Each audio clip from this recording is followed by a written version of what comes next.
Estamos una vez más reunidos no para escuchar historias fastuosas de un hombre inepto.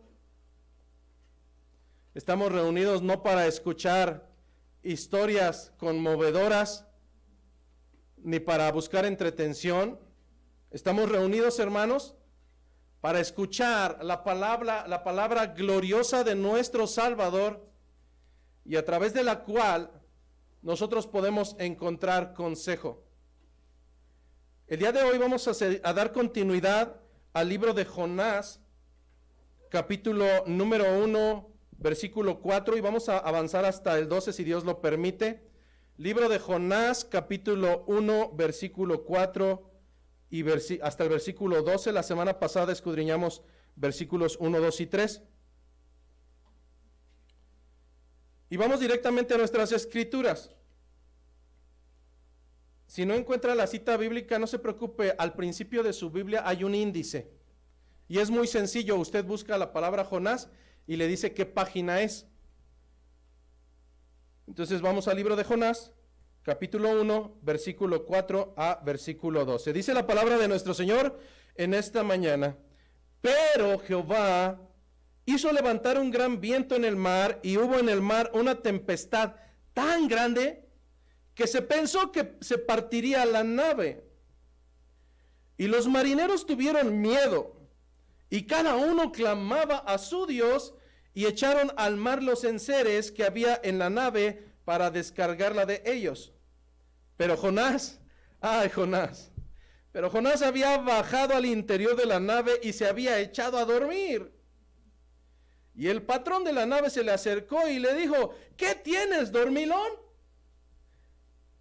Levántate y clama a tu Dios. Quizá Él tendrá compasión de nosotros y no pereceremos.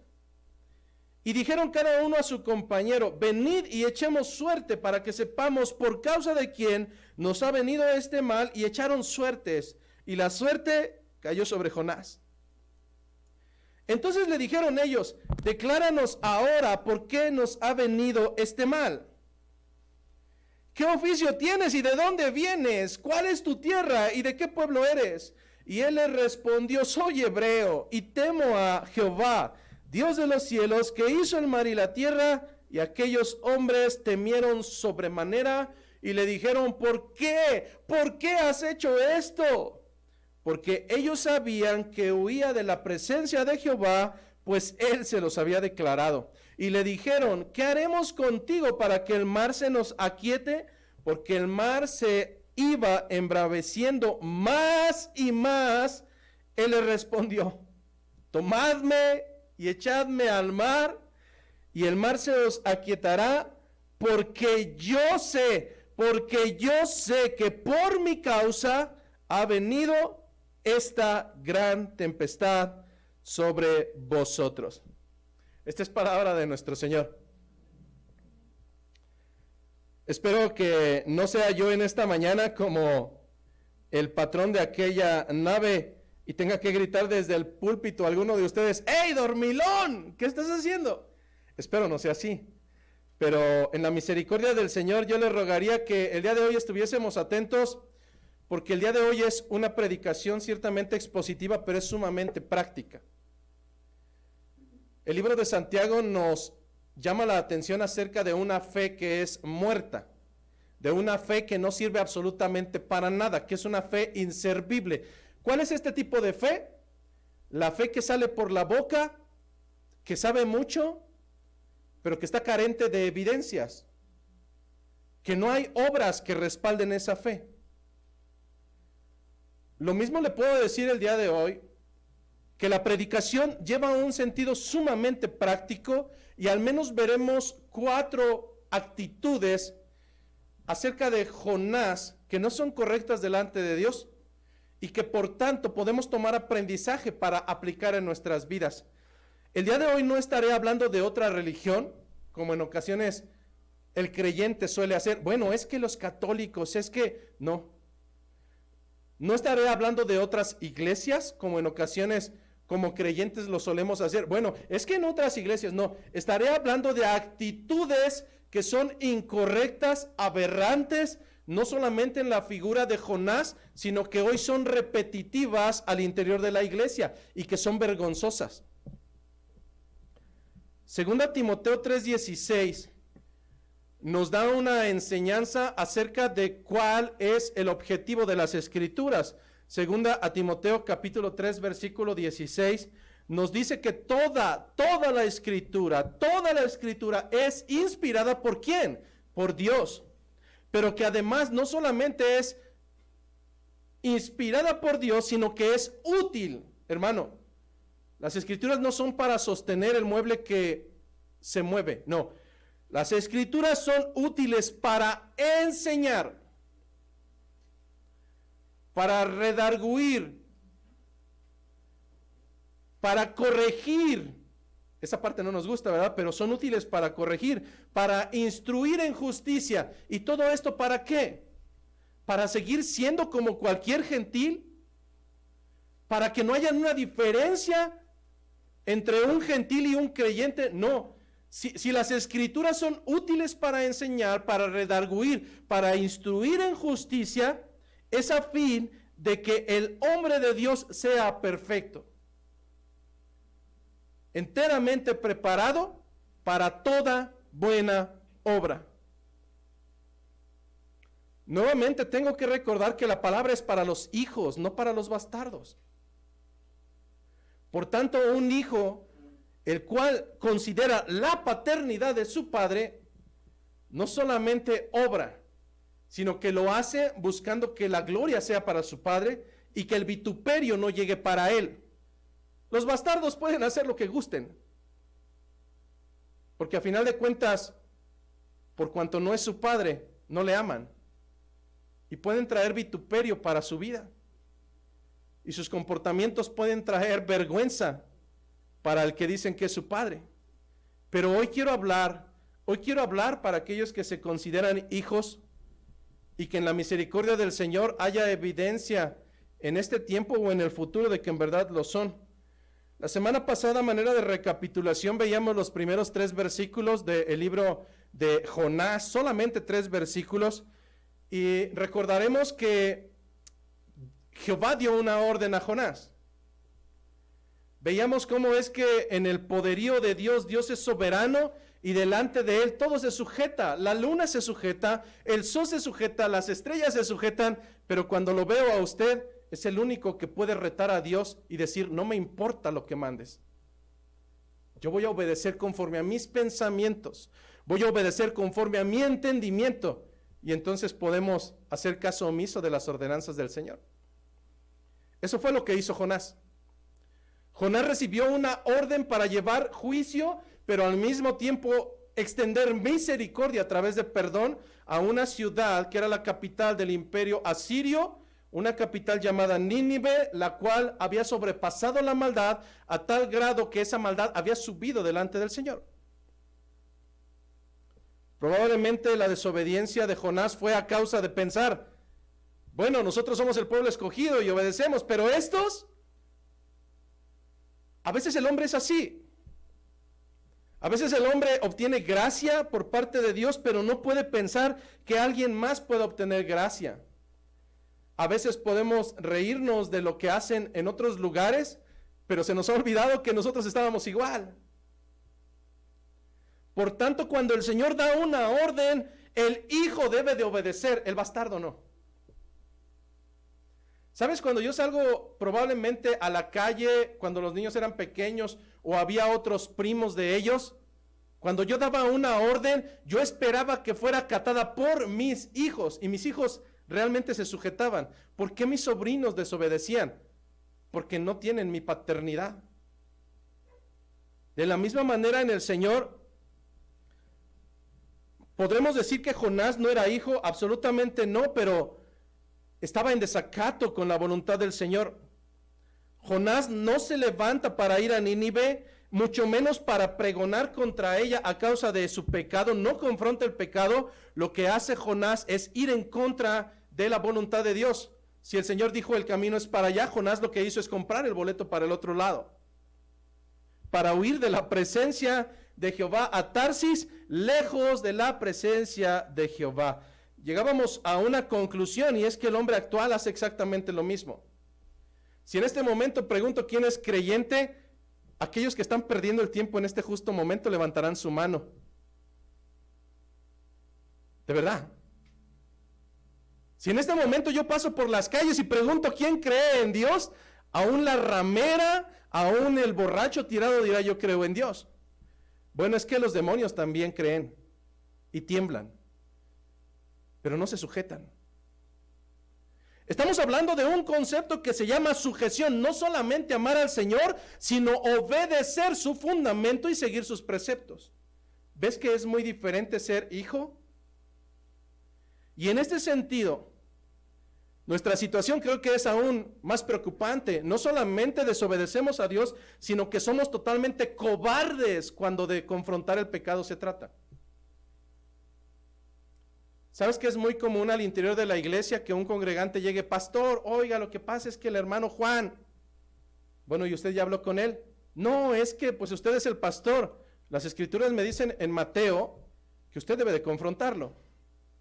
Pero en ocasiones, ¿sabes qué? No obedecemos la palabra de Dios, pero además somos cobardes para ser conforme a las escrituras. En ocasiones será por falta de conocimiento, pero cuando existe el conocimiento no hay justificación alguna. Nuestro trabajo es seguir la ordenanza del Señor, y si el Señor ordena a Jonás que vaya y confronte el pecado de Nínive, lo que tendrá que hacer Jonás es ir, sujetarse, confrontar al pueblo al que Dios le ha ordenado que vaya. El día de hoy, en la continuidad de la historia de Jonás, comprenderemos que ante una orden de Dios y el cumplimiento de sus propósitos, no puede haber una negativa o un obstáculo humano que impida que el Señor cumpla lo que Él se propone. El día de hoy veremos a través de la continuidad de la historia de Jonás que, lejos de lo que se opina en otros lugares, Dios no es un caballero. Dios no es un caballero como muchos creyentes suponen, que Él esperará tu momento, que cuando tú le abras tu corazón. No, esas son pamplinas y son postulados antibíblicos. El día de hoy, a través de la historia de Jonás, veremos que Él no es un caballero, Él es el Rey de Reyes, Él es el Señor de los señores, Él es soberano, y cuando Él da una orden, esta orden sí o sí se tiene que cumplir. Cuando el Señor dice sí, no hay un solo no que sea válido. Pero también a través de la historia de Jonás, veremos que a los necios, que a los testarudos, a los de dura cerviz, les vendrá consecuencia a causa de su desobediencia. ¿Cuántas ocasiones sabes que el Señor tiene un mandato para tu vida y haces lo que a ti te place? Pues hoy sabremos, a la luz de Jonás, que lejos de lo que tú esperas salirte con la tuya, el Señor hará su parte y sí o sí cumplirá su propósito, y tú por consiguiente tendrás las consecuencias de tu pecado, tendrás las consecuencias de tu desobediencia. La historia del día de hoy, el texto bíblico comienza a través de una hermosa palabra. Después de que Jonás va en contra de la voluntad de Dios, viene una palabra que lingüísticamente es hermosa. Pero, es decir, cuando pensamos que Jonás empezaba a salirse con la suya, viene una palabra que lingüísticamente es hermosa. Pero, ¿cuántos peros pudiéramos tener hoy con cada uno de ustedes? Oye, estás haciendo lo vergonzoso delante del Señor y crees que no te está viendo, pero estás llevando vituperio contra uno de tus hermanos, pero estás transgrediendo el mandamiento más importante, el de amar a tu Señor con todo tu corazón, pero lo que estamos encontrando esencialmente es ese pero. Nos ha sido narrado qué es lo que hizo Jonás, pero Pero Jehová no se quedó con los brazos cruzados e hizo levantar un gran viento en el mar, y hubo en el mar una gran tempestad, tan grande que los navegantes pensaron que ese barco se quebraría.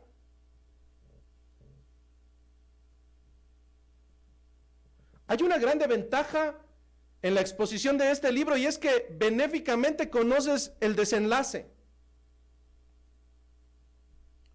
Si Jehová trae la tempestad, porque claramente vemos en la historia de Jonás que la tempestad no vino porque entrara un norte, o porque hoy, como lo dicen los científicos, es que hay una explicación científica para eso.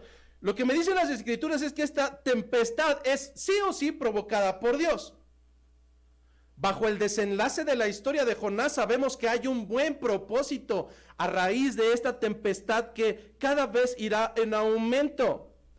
¿Cuál es el desenlace de esta historia? Esta tempestad tiene un propósito, y el propósito es brindar misericordia y salvación a una ciudad que no lo merecía.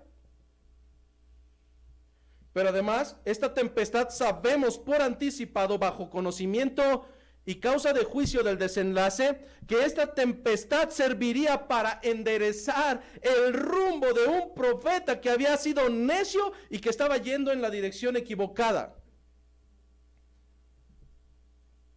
Pero además, esta tempestad, que tal vez causaría mucho temor en ese momento, sería la necesaria para llevar a un hijo de Dios al camino correcto. Surge aquí una primera pregunta, y es: ¿qué hace el pueblo de Dios? ¿Qué hacen los creyentes actuales cuando están en medio de una tormenta? Lo primero que hace el creyente hoy en día es empezar a llorar y decir: ¿por qué a mí, Señor? ¿Por qué a mí? Si yo voy los domingos, y si yo doy mi ofrenda, y si yo ayudo. Bueno, ¿quién te dijo que esto era mercadería? ¿Quién te dijo que tú le das al Señor y Él te retribuye y entonces es una mercancía que viene y va? ¿Quién te dijo eso? A través de la historia de Jonás hay un primer concepto que vemos, es que incluso las tempestades por las que estamos pasando pueden tener varias opciones. La primera de ellas es que realmente no sea una tempestad a causa de Dios, sino una tempestad que es el resultado de las consecuencias de nuestra necedad y de nuestro pecado. Pastor, no me explico por qué vino cirrosis a mi vida. A ver, platíqueme un poco de usted. Es que soy alcohólico desde los 14. Bueno. Entonces no es castigo de Dios, ¿verdad? No es una tormenta que fue gestada por Dios. Es una tormenta que es el resultado de tus propias consecuencias de pecado. Pastor, mi esposo no me trata bien y... Bueno, ni siquiera se congrega, platícame un poco más acerca de él. Bueno, es que yo lo fui a buscar a una cantina y ahí me enamoré de él. Bueno, es que esa es otra cosa, ¿no? Es decir, la palabra nos dice: no te unas en yugo desigual, pero yo voy en necedad, como lo hace Jonás, a contracorriente conforme a la voluntad de Dios, y después tendré las consecuencias de mi propio pecado, de mi propia desobediencia, y probablemente la achacaré a Dios, que es un castigo, cuando en realidad hay una alta probabilidad que eso no provenga de Dios, sino que sea la consecuencia de mi propia necedad, de mi propio pecado. ¿Cuántas veces has escuchado al necio mundo preguntar: si Dios es tan bueno, entonces ¿por qué permite que la gente se muere? ¿Acaso no será la muerte de los pequeños y tanta pecaminosidad la consecuencia de nuestros propios actos? Oiga, ¿qué cree? Que ultrajaron a la vecinita. ¿A cuál? La que siempre andaba con cinturón. No era cinturón, era su falda. Es decir, hermano, de verdad, a veces somos más que ingenuos y pensamos que nuestro pecado va a quedar impune y que no va a traer consecuencias. Eso es sumamente erróneo. Tarde que temprano, el hombre tendrá las consecuencias de su necedad, tendrá las consecuencias de ir en contra de la voluntad de Dios, tendrá las consecuencias. Así es que de verdad, en uno de los salmos dice que cuando el pueblo que ha sido necio ruegue delante de él se burlará de ellos. Dios se burlará de aquellos que le buscan cuando nunca se supieron sujetar. A través de este primer segmento, también podemos entender que habrá otras ocasiones en que las tempestades sean obra y totalidad ejecución por parte de Dios y que éstas tendrán un propósito. La tempestad en el caso de Jonás fue a causa de su desobediencia, mas Jonás no se encontraba solo. En la nave que parecía que se partiría, venían más tripulantes. Entonces, la primera conclusión es que Dios puede usar las tempestades en nuestras vidas aún para buenos propósitos. Hoy conocemos el desenlace de la historia de Jonás y podemos entender, pero imagínate que tú fueras Jonás y estuvieras ahí en medio, o que fueras uno de los tripulantes, porque Jonás estaba dormido plácidamente. Pero imagínate que fueras uno de los tripulantes, que fueras creyente y que no supieras el porqué de esa tempestad. ¿Acaso realmente agradecerías al Señor por la tempestad? ¿Acaso realmente te gozarías por la voluntad del Señor en medio de la tempestad? ¿Acaso podrías recitar lo que recitamos de manera continua de que todas las cosas nos son para bien a los que amamos a Dios? Estoy totalmente seguro que no, porque lo mismo sucede en nuestras vidas diarias. Todo es hermoso, todo es gloria a Dios, las cosas van bien, el trabajo está estable, el alimento llega a nuestro hogar, la escuela se va desarrollando bien, pero ay de Dios, ponga atención acá por favor, ay de Dios que se atreva a meterme en una turbulencia. Ay de Dios que se atreva a meterme en medio de una tribulación, porque entonces Dios no es tan bueno. Pero tienes que recordar esto, en verdad, la cita de Romanos 8 es real, todas las cosas no son para bien. En el momento en que estás en el ojo del huracán, las cosas no son claras, pero una vez que ese huracán empieza a amainar, todo comienza a tomar sentido. Pastor, pero si hoy estoy pasando por una situación, ¿cuál es el propósito? La respuesta es no lo sé. Pero te puedo asegurar que en unos años nos daremos cuenta. Y ha sido así como en ocasiones el Señor tiene que quebrantarnos a través del desempleo para poder bajar nuestra altanería y poder comprender al que pasa por el desempleo. Será en ocasiones el pasar por carencias la manera en que el Señor disminuya nuestro egocentrismo para poder recordar que en medio de la tormenta Él es el quien suple. A través de la tormenta será necesario que el Señor siga tratando con la soberbia, con la altanería, con el pecado de cada uno de nosotros. Algo debes entender, y es que delante del Señor no va a entrar cosa inmunda. El Señor, por cuanto es santo, por cuanto es santo, por cuanto es santo, Él solamente permitirá que cosa santa entre delante de Él. Las tormentas en ocasiones serán el propósito o el medio necesario para seguir trabajando la vida de los soberbios, de los altaneros, de los egocéntricos, de los que piensan que sus capacidades son por encima incluso de las de Dios. Pero eso, hermano, solamente el tiempo y la sabiduría que proviene de Dios te dará entendimiento. Muchos de nosotros hemos podido comprobar después de 5, 10, 15 años que en verdad aquellas lágrimas tenían un propósito, que en verdad aquel duelo tenía un propósito, que en verdad aquel dolor de corazón, aquel contristar de espíritu tenía un propósito. Si hoy estás pasando por esa tribulación, pregúntate y sé honesto contigo mismo, ¿acaso esto será, 1, la consecuencia de mi propio pecado, la falta de tener mi fe firme en el Señor? O 2, realmente el Señor está trabajando aún conmigo y pediré que en el tiempo necesario me muestre cuál fue el propósito, no solamente para enaltecerme, sino para poder poner en práctica ahora con mis hermanos que pasan por las mismas tormentas y las mismas tribulaciones. Como lo habíamos comentado, en esta nave no iba Jonás solo. Eso hubiera sido benéfico porque él hubiera tenido las consecuencias, pero sin embargo se nos narra que había una tripulación. En este sentido, la desobediencia de Jonás trae la consecuencia de pasar por medio de una tormenta. Traducción: la desobediencia puso en peligro no solamente a Jonás, sino a la tripulación de la nave. Segunda conclusión: las consecuencias de nuestro pecado, las consecuencias de tu pecado no solamente te van a afectar a ti.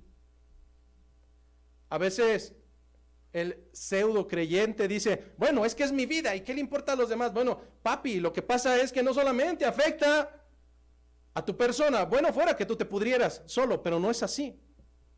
Las consecuencias del pecado en ocasiones afectarán a los que nos rodean. En este sentido, hermanos, debemos de comprender que la responsabilidad de la obediencia hacia Dios no solo deberá de ser a causa de nosotros mismos, sino a causa de los que nos rodean. Pongamos un primer ejemplo de las consecuencias del pecado: adulterio. Estoy en un lugar donde hay una persona que me empieza a hacer ojitos, me habla bien, y dado que mi esposa es un ogro, que ni lonche me manda, pues entonces cedo. Y pienso que esto solamente me afecta a mí, que mientras lo tenga bien guardado, mientras nadie se dé cuenta, mientras no salga a la luz, yo lo tengo bajo dominio y puedo empezar a tener concupiscencia en mi corazón, y como resultado uno de los pecados abominables delante del Señor, que se llama adulterio. Lo que el hombre no tiene en mente, o la mujer, porque ambos pueden caer en el mismo pecado, es que esa tormenta no solamente le afectará a sí mismo, en primera deshonrando su vida, causando vituperio para el Señor, trayendo consecuencias tal vez hasta de salud a su persona. ¿Qué le va a decir a su hija cuando se entere? ¿Qué cara va a poner con los de su trabajo cuando le cuestionen? ¿Qué será a causa de su propia familia? Pero lo más preocupante es, ¿dónde quedará el nombre de Dios? Tal vez parece brusco este primer ejemplo, pero vayamos con uno segundo, que tal vez decimos, ese no importa. Dejo de asistir a la iglesia, ¿y qué? Me vale un pepino, no pasa nada. Dejo de congregarme, ¿y qué? Es mi vida espiritual. No, estás equivocado. Romper el mandamiento más importante de Dios, amar al Señor, tu Dios, con todo tu corazón, con toda tu alma y con toda tu mente, no está diciendo que ames más a tu familia inconversa, no está diciendo que ames más tu descanso, no está diciendo que ames más a tu trabajo, está diciendo que ames al Señor, tu Dios, con todo tu corazón, con toda tu alma y con toda tu mente. Y vuelvo a dejar claridad, se le cuestionó a Jesucristo, ¿cuál es el mandamiento más importante? Y dijo que era este. Siendo el más importante, siendo el prioritario, es el más ultrajado, es el más vejado, es el más corrompido. Pero nuevamente vuelvo a pensar que mi pecado, porque el ir en contra de esto, el no amar al Señor con todo tu corazón, bueno, ya obtuve lo que yo quería, ahora ya no amo al Señor, ahora amo más a mi trabajo. Y es la justificante para no estar con ustedes, hermanos. ¿Tengo trabajo? Wow. Y aún sigo pensando que ese pecado, que es en contra del mandato más importante de la ley de Dios, no va a traer consecuencias sino para mí. ¿Y qué? Déjeme, pues si hay consecuencias que sean para mí. No, lo lamentable de esto es que cuando rompes y corrompes la voluntad de Dios, esa tormenta no solamente va a afectar a tu persona, esa será una gangrena que será irradiando alrededor de tu familia. Pongamos como ejemplo a la cabeza del hogar. Imagínense que la cabeza del hogar empieza de tibio o de tibia y dice, bueno, ya no voy al culto, al fin que, es que tengo visitas y tengo que atenderlas. Pongamos el ejemplo que usted quiera. El día de mañana, ¿con qué autoridad? ¿Con qué congruencia le vas a decir a los de alrededor que hay que amar al Señor con todo tu corazón cuando tú eres capaz de hacer cualquier otra cosa para quebrantar el mandato? Los hijos no aprenden de las órdenes, los hijos aprenden del ejemplo, y un pequeño gran tibio generará pequeños tibiecillos. Un gran mediocre generará pequeños mediocres. Hermano, hoy nos quejamos de la juventud, hoy nos quejamos de los jóvenes, de los adolescentes, de su manera tan despistada de estar en las cosas del Señor. Lamentablemente yo lo comentaba con ellos en la semana, cuando veo cómo se comportan en ocasiones algunos, no todos, algunos de ellos en el devocional, y como veo cómo se comportan sus papás en las imágenes de la lectura diaria, digo, esto hace match. Es decir, el papá está todo distraído, comiendo moscas, mascando chicle, picándose la nariz en la lectura bíblica. Y entonces le exige al hijo que se comporte como un creyente cuando él es un mediocre que genera pequeños mediocres. ¿De dónde aprenden los hijos? Aprenden de la imitación. No pretendas tener creyentes en tu casa cuando tú estás corrompiendo el primer mandamiento de la ley de Dios, cuando tú no amas al Señor con todo tu corazón, cuando tú no le amas con tu alma, con tu mente y pretendes que tu familia así lo haga. Tu pecado, al igual que el de Jonás, traerá consecuencias no solamente para ti, sino para los que están a tu alrededor. A veces pensamos que por no ser padres de familia, o por no estar casados, o por no ser alguien visible en la iglesia, no va a haber consecuencias. Déjame decirte algo. Incluso un joven de la iglesia no se ha percatado que hay ojos de pequeños jovencitos y adolescentes puestos en él, y cuando él haga y cometa pecado, hablar de pecado no solamente es hacer algo escandaloso. Estamos hablando de algo que pudiera sonar sencillo, no amar al Señor con todo tu corazón. El joven puede pensar, bueno, ¿qué implicaciones tiene que yo ahora sea un tibio o una tibia? Y que el Señor no sea mi amor, sino yo sea mi propio amor. ¿Eso qué? Lo que no te has dado cuenta es que hay siempre habrá ojitos alrededor que están puestos sobre ti, y en el momento en que vean ese ejemplo, probablemente habrá la tentativa de imitar ese ejemplo. Bueno, es que era el hermano el que hablaba bonito y el que escudriñaba, y ahora míralo, ¿dónde está? ¿Qué va a hacer el pueblo? En ocasiones imitará incluso las malas actitudes. No pienses que el pecado solamente es tu pecado. El pecado, al igual que el de Jonás, puede traer consecuencias para los que van fortuita o desgraciadamente en el mismo barco. Pero algo sí quiero dejar claro, y es que de Dios no te puedes burlar. Tarde que temprano. Hoy recitamos el Salmo 37. Tarde que temprano, aún el pecaminoso será como la hierba del campo, que hoy es verde y mañana se seca, que hoy parece frondosa, pero que tarde que temprano tendrá las consecuencias de su caminar. Si piensas que te has salido con la tuya, yendo en contra de la dirección de Dios, no, joven, adolescente, adulto, tarde que temprano tendrás las consecuencias de tu falta, y espero que no sea tarde para caminar en arrepentimiento. Y en medio de la tempestad, ¿qué hacemos? Lo primero que viene es el miedo, y a causa del miedo viene usualmente el clamor a Dios. Sí, cuando usted no tiene trabajo, empezamos a chillar, ay, oremos por un trabajo. Cuando no hay alimento, ay, hermanos, oremos al Señor. Usualmente, hasta el gentil, de verdad, hasta el gentil. Métase a la internet y busque los videos de temblores. Y lo primero con lo que empiezan es, ¡ay Dios! ¡Ay Dios! ¿Noches? Hasta el gentil recuerda a Dios en medio del miedo, en medio del terror. Bueno, lo que sucedió en el caso de estos marineros que eran gentiles fue así. Dice que los marineros tuvieron miedo y cada uno clamaba a su Dios. No era el Dios de Jacob, no era el Dios de Abraham, no era el Dios de Isaac. Eran los dioses paganos, pero estos marineros por el miedo empezaron a gritar y a clamar a sus dioses. Pero no solamente eso, al igual que los gentiles, una vez que nuestro Dios, con D minúscula, no responde, ¿qué es lo que sucede? Apelamos a nuestras propias capacidades. Entonces, nuevamente regresando al ejemplo de los terremotos, de verdad búscalos.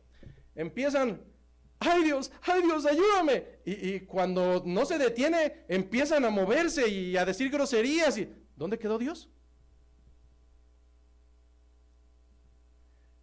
En medio de la dificultad, usualmente el gentil clamará a un Dios al cual no conoce, al cual no ama, al cual no busca, simplemente porque Él no se lo ha permitido.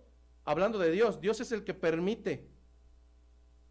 En el caso de los marineros, eran hombres acostumbrados a las condiciones del mar y ellos pudieron darse cuenta que esa tempestad no era natural, era sobrenatural, justamente estaba siendo causada por algo totalmente no humano, no natural. Entonces, como gentiles, comienzan a clamar a sus dioses y al no obtener respuesta, comenzaron a luchar con sus propias fuerzas. Dice que comenzaron a tirar todo a borda para que tal vez eso amainara un poco. Aquí hay una pregunta interesante. ¿Qué sucede contigo cuando estás en medio de la tempestad? ¿Qué pasa cuando el miedo te inunda? ¿Qué sucede cuando realmente no ves la salida y estás totalmente absorto y lleno de terror? ¿Cuál es tu comportamiento? ¿Como el que es digno de un hijo de Dios o como el que es digno de un mundano? La conclusión número 3 es que usualmente somos peor que los mundanos. Somos peor que los gentiles. Y esto no puede ser agradable delante del Señor. Ante la tempestad, inicialmente el creyente actual comienza a luchar por sus propias fuerzas. Seamos honestos. ¿Dónde quedó la confianza en Dios? Viene la necesidad y vamos a movernos, vamos a vender, vamos a quitar, oye, la computadora, ¿cuánto cuesta? Vamos a pedir a los demás, Ante la tempestad, ¿cuál es tu comportamiento? ¿Dónde está cimentada tu fe? Lastimosamente, somos peor que los marineros narrados en la historia de Jonás.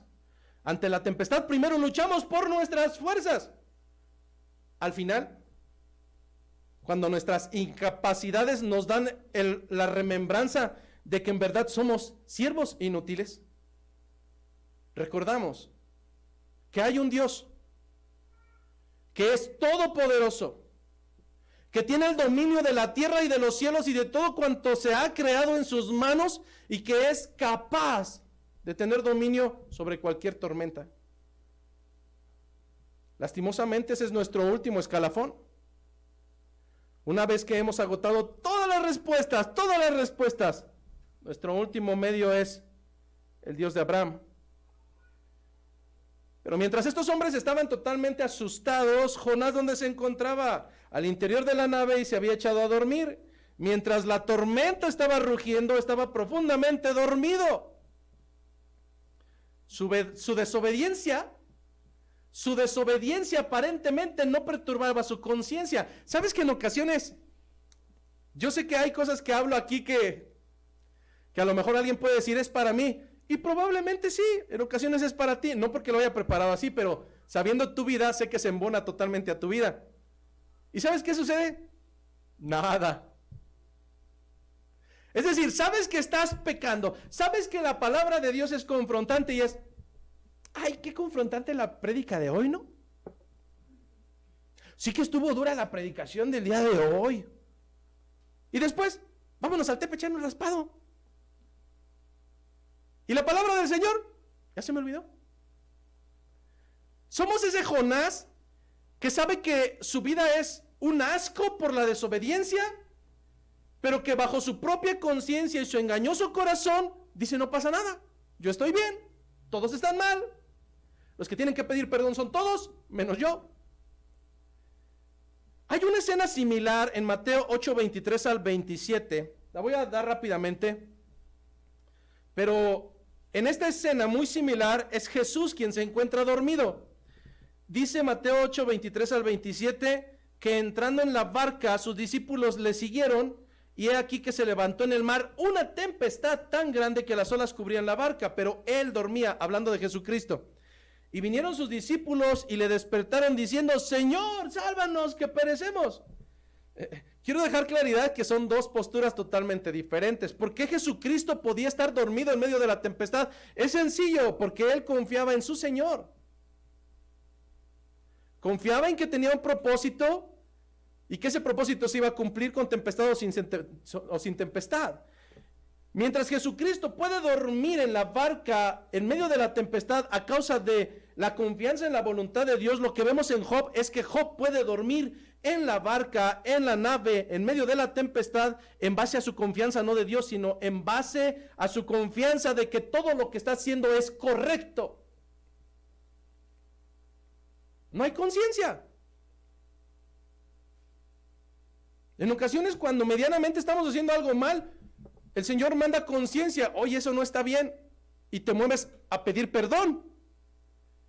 Pero lo más preocupante para alguien que se considera creyente es cuando puede venir a un culto y ser confrontado por la palabra de Dios y 5 minutos después es ser como Jonás y estar durmiendo pensando que todo lo que hace está bien.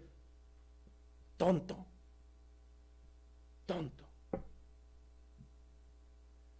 ¿No has comprendido que el Señor tarde que temprano te dará tu paga? ¿No has comprendido que aun cuando tus métricas te tengan tan plácidamente pensando que lo que estás haciendo es correcto, no es así? El hecho de que tengas tranquilidad en tu vida aún a causa de pecado no quiere decir que las cosas que estés haciendo sean correctas. Quiere decir lastimosamente que hay una alta probabilidad de que tengas una conciencia tan cauterizada que la palabra de Dios no confronte tu pecado, sino que seas como un cerdo que puede salir a enlodarse y gozarse en ese lodo. Que puede ser el pecado tan delicioso en tu vida que no te inmuta estar totalmente lleno de estiércol. Y que incluso en medio de tu pecado seas tan plácido de poder dormir sin que la palabra de Dios te quite el sueño. Engañoso es el corazón. Pero tenemos que recordar que las métricas de tu corazón no son las métricas de Dios. El hombre, al menos el bíblico, no se puede guiar conforme a lo que piensa, considera o siente. Es que yo siento que aunque no me congregue, yo estoy buscando a Dios. Dime qué tontería es eso. Cuando la Escritura me dice que no me deje de congregar como algunos ya tenían por costumbre. Es decir, el corazón es tan engañoso que puede llevarme a pensar que lo que hago es correcto. Pero no es lo mismo y nunca será lo mismo tus métricas baratas que las hermosas métricas de Dios. Y un verdadero creyente no se mide a través de sus métricas baratas. Comparar la selección mexicana con Perú o con Costa Rica es vergonzoso. Compararlo con una selección de primer mundo, eso sí que es vergonzoso, pero en otro sentido. Tal vez es un ejemplo burdo, pero compararte con otros creyentes es totalmente ridículo. Cuando te comparas con las métricas de Dios, realmente vas a terminar ridiculizado. No son tus métricas, son las métricas de Dios. Y si Dios ordena, el Hijo obedece. Estos hombres ya habían orado a sus dioses, ya habían hecho cuanto pudieron. ¿Y cuál fue la última opción? Dormilón, clama a tu Dios. Algo que podemos observar es que hasta este momento Jonás no había dado cuenta de quién era su Dios. Ellos le dicen, clama a tu Dios. Lo que sí perciben es que él está en una actitud totalmente vergonzosa. Mientras hay un problema, él está dormido. Mientras todos los demás claman a sus dioses, él está pasivo. Aun cuando los demás perezcan, Así es que estos hombres comienzan a echar suertes para poder descubrir quién es el culpable. Esto no es natural. ¿Quién es el culpable de aquella tormenta? Ellos confiaban en que su práctica de superstición les daría la respuesta. Y al final sí, realmente les dio la respuesta. No porque fuera un método fiable, sino porque Dios intervino para que Jonás supiera que nunca podría huir de su voluntad. La suerte recayó sobre Jonás. Entonces ellos le dijeron: decláranos ahora por qué nos ha venido este mal. ¿Qué oficio tienes? ¿De dónde vienes? ¿Cuál es tu tierra? ¿Y de qué pueblo eres? Él les respondió: soy hebreo y temo a Jehová, Dios de los cielos, que hizo el mar y la tierra. 3 preguntas claves. ¿Por qué se las preguntaron? Porque él no se los había dicho. ¿A qué te dedicas? ¿De dónde vienes? ¿Cuál es tu tierra y de qué pueblo eres? Jonás jamás habló ni dijo que él era un profeta. Jonás no les dijo que él era alguien que representaba al Dios vivo. Jamás les dijo que él era uno que había sido llamado para llevar un mensaje de esperanza y salvación. ¿Por qué? Porque aquí entre nos es sumamente vergonzoso decir soy hijo de Dios cuando estoy yendo en contra de su voluntad. Hermano, ¿por qué nadie en tu trabajo? Joven, ¿por qué nadie en tu escuela? Asistente, ¿por qué nadie de tus vecinos sabe que eres cristiano? En primera, porque eres idéntico a ellos. Porque puedes pasar desapercibido. Porque no hay una característica distintiva entre tú y cualquiera de ellos. Pero en segunda, porque al igual de que Jonás, hay una alta probabilidad que el creyente se avergüenza de dar a conocer su credo, porque sí es vergonzoso el proclamar algo que no vivo. ¿Te das cuenta? Este se había avergonzado, no había dicho quién era. ¿Por qué no dijo que era profeta? Porque sus actos estaban yendo en contra de ser un profeta. Es decir, soy profeta, soy un enviado de Dios y estoy yendo en contra hacia otro lugar de donde me mandaron. Qué vergüenza cuando en tu trabajo sale a la luz que eres creyente y que tienes prácticas que son vergonzosas. Qué vergonzoso cuando alguno de tus hijos, por tanta insistencia, alcanza misericordia, o algún familiar, y pasado el tiempo te empieza a preguntar: bueno, oye, ahora que conozco el evangelio, me pregunto por qué tú hacías esto. ¡Wow! Al igual que Jonás, hay una alta probabilidad de que algunos de ustedes se avergüencen de conocer o dar a conocer su credo, porque sí, realmente es vergonzoso proclamar algo que no viven. En tu trabajo: soy creyente, soy hijo de Dios. Bueno, tu lenguaje es igual al mío. Ingieres alcohol como yo ingiero, fumas como yo fumo, te metes con mujeres que no son tu esposa como yo lo hago. ¿Te das cuenta? Ir en contra de la voluntad de Dios no concuerda. Pero sin embargo, Jonás se atrevió a decir: soy hebreo, temo a Jehová, el que es Dios no solamente de los cielos, sino también el que hizo la mar y la tierra. Esto es falta de integridad. La falta de integridad es cuando tus palabras no concuerdan con tus hechos. Eso es ser un mentiroso. Yo no puedo buscar el amor de Dios y al mismo tiempo huir de Él. ¿Te das cuenta? Yo no puedo buscar el amor de Dios y al mismo tiempo estar huyendo de Él. No puedo decir que yo creo verdaderamente en Dios si no hago lo que Él me ordena. La pregunta es entonces: ¿en qué Dios estás creyendo? ¿Acaso no será un ídolo que te has creado en tu cabeza y que es muy similar a ti y que entonces es permisible tal como tú eres permisible? ¿Acaso no estarás siguiendo a un Dios que es un títere que tú mismo te has creado en tu cabeza y que responde no al fundamento bíblico sino a tu propia concupiscencia? Basta de engañarte. Basta de engañarte. La ordenanza no es amarás a tus dioses, la ordenanza es amarás a tu Dios. el Dios de Abraham, el Dios de Isaac, el Dios de Jacob, aquel que es fiel, aquel que ordena, aquel que es fuego consumidor, aquel que ciertamente es paciente, pero que también tarde que temprano su ira llega. Dice Primera de Juan, capítulo 2, versículo 3 al 6, y casi vamos finalizando. Primera de Juan, capítulo 2, versículo 3 al 6.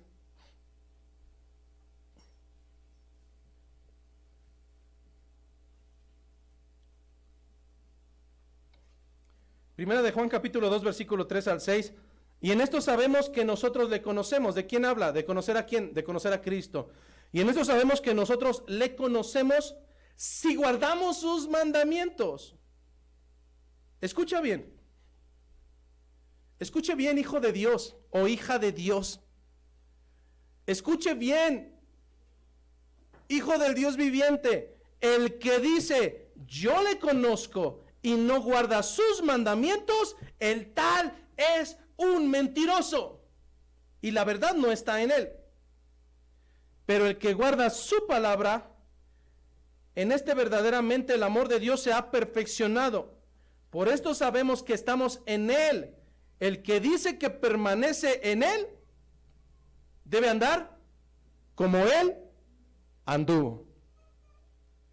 Es aquí donde el saco de creyente nos queda bien grande.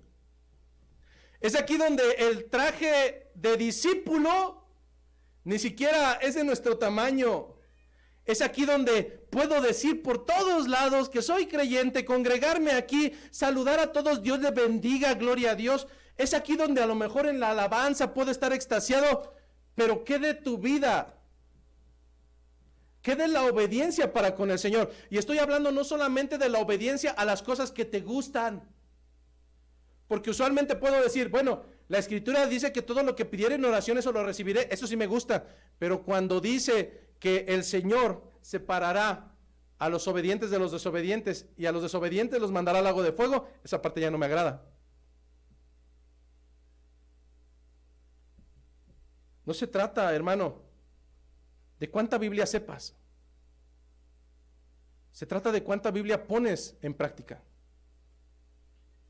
¿Y qué si llevas 15 o 20 o 25 o 80 años en el Evangelio, si eres como un niño testarudo y ese niño berrinchudo que de cualquier cosa saca a la luz su naturaleza que no es conforme a la del Señor?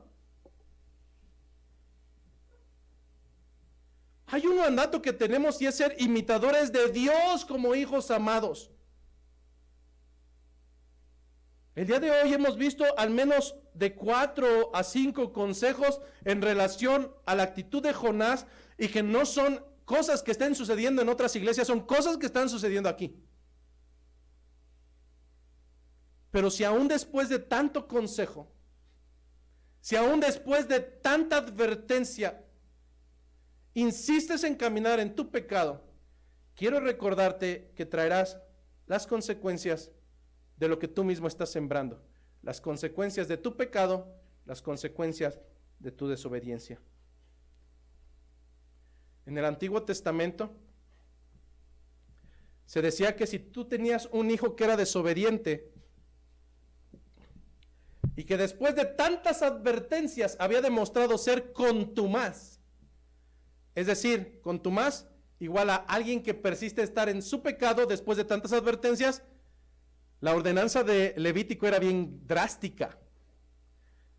Si tú tienes un hijo que después de tanta reprensión insiste en ser contumaz, tómale junto con los ancianos, llévenlo al exterior de la ciudad y mátenlo a pedradas.